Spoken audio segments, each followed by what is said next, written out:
నేను ఎన్నో రోజులుగా డిస్కస్ చేయాలనుకున్న టాపిక్ ఇది. చాలా ఇంట్రెస్టింగ్ టాపిక్. మాట్లాడదామా? జై జనసేన, జై పవన్ కళ్యాణ్.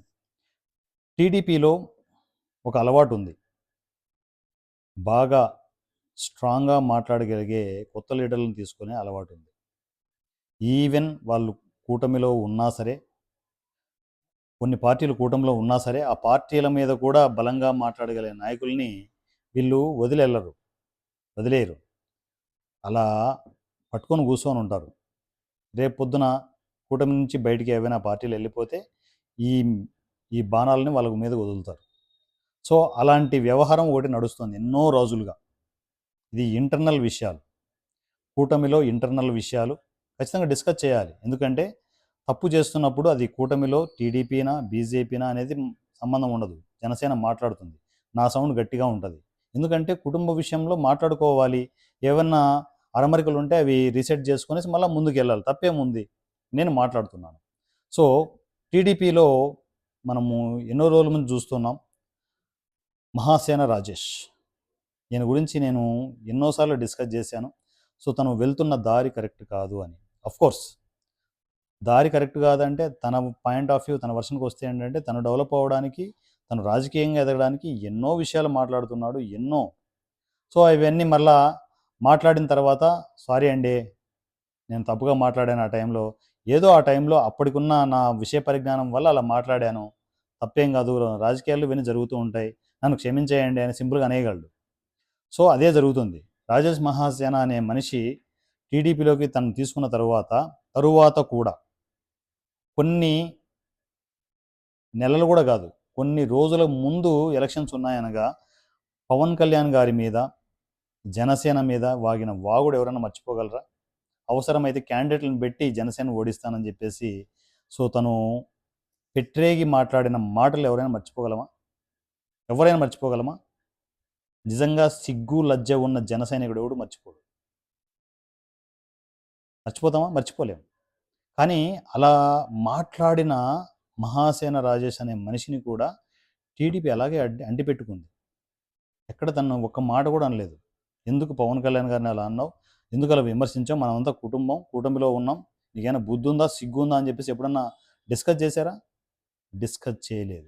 ఏమీ తెలియనట్టు అంటి ముట్టనట్లు ఉన్నారు. ఈరోజు అదే వాళ్ళకి శాపం అవుతోంది. పెట్టుకోబ్బా, నీ మనుషులను పెట్టుకున్న తప్పేం కాదు. అంటే ఒకటి ఓపెన్గా మాట్లాడుకుందాం. టీడీపీ నాయకులు, టీడీపీ కుటుంబం, ఎవరి పార్టీ వాళ్ళకు ఆ పార్టీ పరంగా వాళ్ళ డెవలప్మెంట్ ఉంటుంది, ఆ నాయకులను రిక్రూట్ చేసుకుంటారు.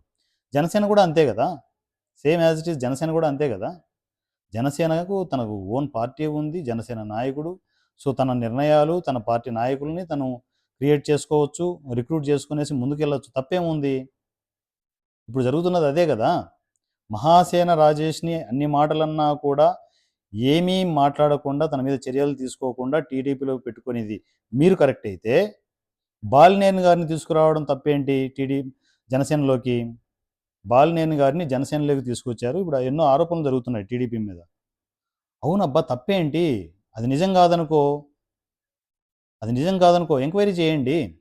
ఎంక్వైరీ చేసి నిజం కాదంటే కోర్స్ బాలినేని గారి మీద కూడా చర్యలు తీసుకోవచ్చు. మాట్లాడే వాళ్ళు ఉండాలి. మీరు ఎంత అనుకుంటున్నారో టీడీపీలో రాజేష్ మహాసేన అనే మనిషి మాట్లాడే మనిషి, బాగా మాట్లాడతాడు, రాజకీయాలు బాగా మాట్లాడగలడు, ఏ వర్షన్ అయినా కూడా కరెక్ట్గా చెప్పగలడు.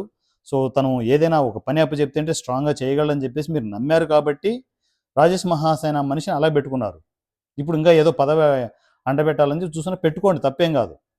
మీరు అంత స్ట్రాంగ్గా అంటే పవన్ కళ్యాణ్ గారిని అన్ని మాటలన్నా కూడా ఆ మనిషిని అలాగే పెట్టుకుంటే, బాలినేని గారు విమర్శలు చేస్తుంటే, టీడీపీ మీద విమర్శలు చేస్తుంటే, ఆ విమర్శలు తాకిడి తట్టుకోలేక సో జనసేన నుంచి ఈ లీడర్ ఇలా చేస్తున్నాడు అని పవన్ కళ్యాణ్ గారి మీద ప్రెజర్ తీసుకురావడం ఎంతవరకు కరెక్ట్? అది కరెక్ట్ కాదు కదా.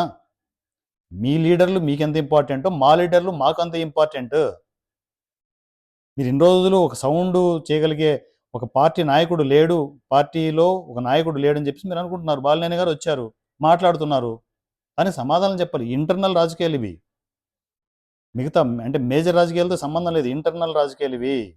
ఇంటర్నల్గానే జరుగుతూ ఉంటాయి. మనం అడ్జస్ట్ చేసుకుందాం. మీకు రాజేష్ మహాసేన ఎంత ఇంపార్టెన్సో మాకు బాలినేని గారు కూడా అంతే ఇంపార్టెంట్ కదా. దాని మీద డిస్కషన్లు ఎందుకు? పవన్ కళ్యాణ్ గారు అన్నప్పుడు ఏమైనా మీ నోర్లు అని డిస్కస్ చేయొచ్చు ఇవన్నీ. కానీ కుటుంబం కాబట్టి మనం అంతా కలిసి ఉన్నాం కాబట్టి శుతిమెత్తగా చాలా జాగ్రత్తగా ఇవన్నీ డిస్కస్ చేయాలి. నేను చెప్పేది ఒకటే, ఎటువైపు నాయకులు అటువైపే ఉంటారబ్బా. ఎవరి ఇంటర్నల్ వ్యవహారాలు వాళ్ళవి. సింపుల్గా బాలినేని గారు కూడా సారీ చెప్పేస్తారు రేపు. సారీ చెప్తారు సింపుల్గా, ఆహా ఇట్లా ఇలా జరిగిందా, రైట్ సారీ అంటారు అనమాట. అప్పుడు ఓకేనా టీడీపీకి? ఓకేనా? ఇంకా వస్తారు నాయకులు, జనసేన నుంచి ఇంకా నాయకులు వస్తారు, సౌండ్ ఉన్న నాయకులు వస్తారు. జనసేన పవర్ మీకు అర్థం కావడంలే. మనము కుటుంబంలో ఉన్నప్పుడు అంటే సమానంగా ఆ పవర్ ఉండాలి. ప్రతి చోట మాట చెల్లాలి, జనసేన మాట చెల్లాలి. ఇక నుంచి తప్పదు, మీరు యాక్సెప్ట్ చేయాలి. యాక్సెప్ట్ చేయాలి, తప్పదు.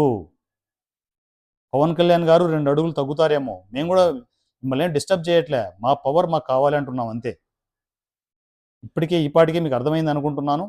సో జనసేన నాయకులు జనసేన నుంచే ఉంటారు. టీడీపీ నుంచి మీరు ఎవరు కావాలంటే ఒకరు రిక్రూట్ చేసుకోండి మీ నాయకులు మీరు. మా జనసేన నుంచి మాత్రం సౌండ్ ఉన్న, ఇలాంటి సౌండ్ ఉన్న నాయకులు వస్తూనే ఉంటారు. నేను కూడా అదే అగ్రెసివ్గానే మాట్లాడుతుంటాను. కానీ విత్ రూల్స్లో, మా పవన్ కళ్యాణ్ గారి రూల్స్లోనే, ఆయన లైన్ దాటకుండా, ఆయన గీసిన గీత దాటకుండా మేము అన్నీ మాట్లాడుతూ ఉంటాం. మా పవర్ మేము నీతిగా న్యాయంగా అడిగి తీసుకుంటాం. ఆ క్లారిటీ మాకు ఉంది, మా నాయకులకు ఉంది. అర్థం చేసుకోవాలని టీడీపీకి మనవి చేస్తున్నాను. నా పేరు వారణాసి సూర్య, 100 రూపీస్ ఎమ్మెల్యే @ఆన్లైన్ ఎమ్మెల్యే. జై జనసేన, జై పవన్ కళ్యాణ్, జై తెలంగాణ. Thank you.